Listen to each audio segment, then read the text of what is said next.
Coming up next on Arizona Horizon, an audit outlines possible misuse of funds by the former head of the Valley's transit system.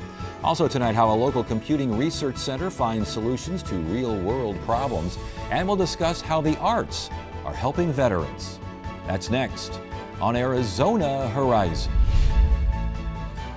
Arizona Horizon is made possible by contributions from the Friends of Arizona PBS, members of your PBS station. Thank you. Tonight's edition of Arizona Technology and Innovation focuses on a computing research center that's looking for solutions to real-world problems.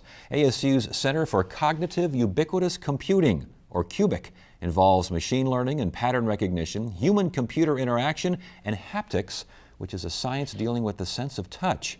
Joining us now is Sethuraman Panchanathan, founding director of CUBIC, to help explain what the heck we're talking about here. What are we talking about here? Good evening, Ted. So CUBIC is Center for Cognitive Ubiquitous Computing, as you said.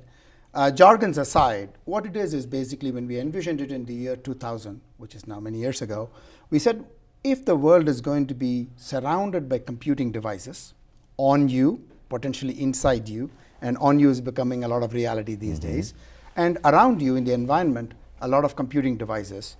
If you were to have an environment like this, how might we put this to use in terms of providing services for individuals who really need those services? And so we started off with saying, maybe we should look at people who are individuals with disabilities and how might we empower them to engage in their daily life activities and be more productive members of society. So when we talk about machine learning and pattern recognition, correct, what are we talking about? So when you look at machines who are trying to do the tasks or help with tasks that the humans are doing, you are essentially learning from already what is being done right now by individuals with or without disabilities, and then those become then automated tasks that the computing devices can do through these machine learning algorithms and pattern recognition algorithms. Then the humans can then start to focus on other tasks where machines are doing the tasks that they would normally have done otherwise. And this is, again, pretty commonplace these days. It's almost robotics, isn't it? Correct. It's almost robotics, exactly. Yeah. So you could think of them as assistive technologies or prosthetics of a different kind, which essentially help you to do the daily tasks, and you can focus on higher level tasks, if you may. And are there other aspects of human-computer interaction involved as well?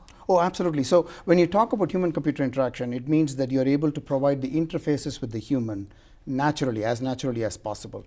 You talked about haptics in the introduction. What haptics is the sense of touch which we use, and we don't have devices that exploit the sense of touch as well as vision and hearing and so on, right? So how might we augment the perception of the individuals by having touch sensation provided to you and augmenting your sensory world perception? And one excellent example of this, and tell us about this now, using this haptics to train surgeons, because surgeons use their hands, and it provides feedback, almost like go here, don't do this, don't do that. How does that work? Correct. So basically when you're exploring simulation kind of an environment for teaching surgeons, let us say, now you're giving them a sense of how to, in these days we have laparoscopic surgery, small incision, you go in, and then you're essentially looking at the monitor and doing the surgery.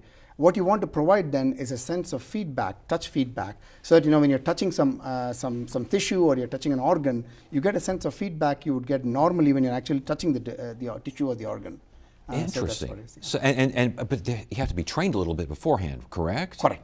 Essentially, it's an alphabet, right? So when you start to speak, you get a sense of the alphabet of what it means to have these phonemes in speech. Likewise, in haptics, you also have to have a sense of what it means when you're touching things. What does that alphabet really communicate?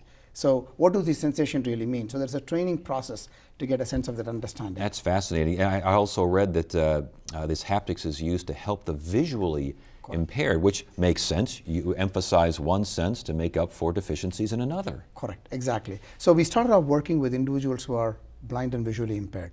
Now, before we ended up designing things for them, we first asked, what is it that if we do can be of help? And so we took that approach of getting focus groups of people giving us input.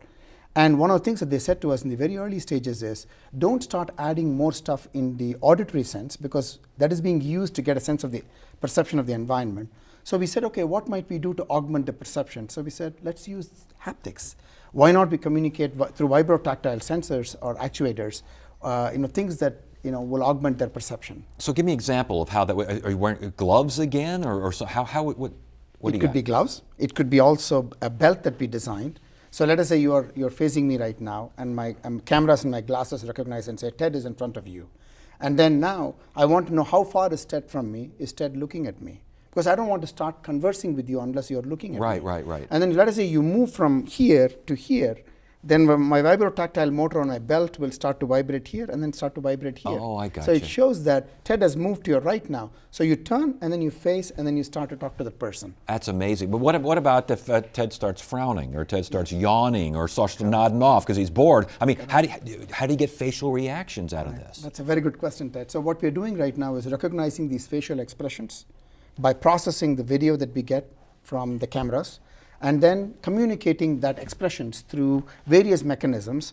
One of the mechanisms is in the chair, you have vibrotactile actuators. I mean, so what you do is you communicate a smile. This person is smiling. Oh, Through goodness the gracious! tactors, All right. all Sure. fired up like that.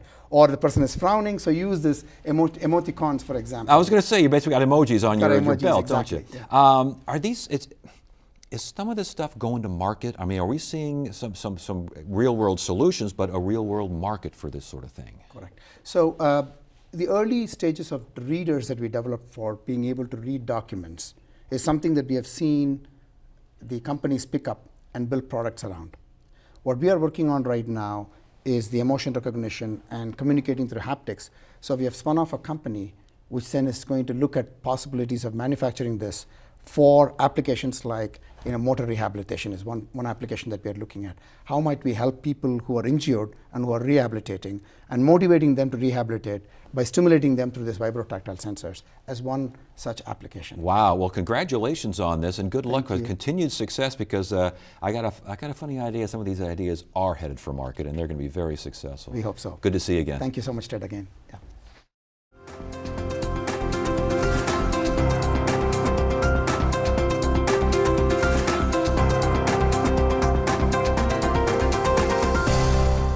Arizona Horizon is made possible by contributions from the Friends of Arizona PBS, members of your PBS station.